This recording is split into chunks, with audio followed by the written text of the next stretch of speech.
میسجونه کوي دیوبند فلانی مولا دا لیکلي دي او ته جواب راکړه تاسو خو بیا ما نه دیوبندي جوړ کړ نو زه دیوبندي خو نه یم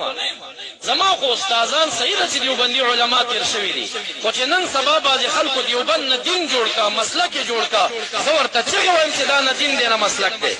دا یو نسبت دی که د اهل سنت په تله برابر ورور یې ګڼم که برابر نو زه په دیوبندیت څوک نشم منلی دغه شان بریلي علماو ته دا وایم چې دا د پهچان یو نسبت دی دا مسلک نه دی دا دین نه دی دا مذهب نه دی دا پهچان دی لکه قادری مسلک نه دی پهچان دی دا حقانی پهچان دی سیفی پهچان دی دا د معرفت دپاره یو نسبتونه دي دین او مسلکونه نه دي ګورې نو موږ دا خبره کوو چې کم دې جانب کې سنیان دي دیوبندي علماو ته وایو چې نوم یې بریلي ته مشرک مه وایئ دې کې مشایخ دي دې کې پیران دي تاسو په نوم باندې ولې سړی کافر کوئ دې بل جانب ته دا سوال کوو چې هلکه هغې جانب کې کم حنفي علما دي د دین خدمت کوي په دې نسبت یې مه کافر کوئ نو دې خوا ته بریلیان وایي دا دیوبندي کافر دی هغه دیوبندیان راته چټ رالیږي وایي ته بریلی مشرک یې مونږ په منځ کې حیران یو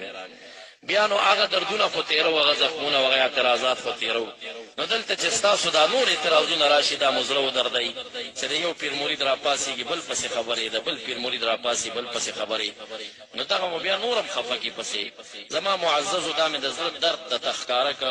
قسم بالله که مې نه دې مجلس کې په چارت مقصد دی زه دا شی نه خلق بار څه نظر لري چې دا به یو متشددي او یا به دې خلق جنګوي نه ما همیشه خپلو سفیرونو ته ترغیب د دې ورکړی دی چې دا بعضې وړې وړې خبرې لرې کوي او د اختلافات د منځه ختم کوي دې کې دشمن ته ګټه ده او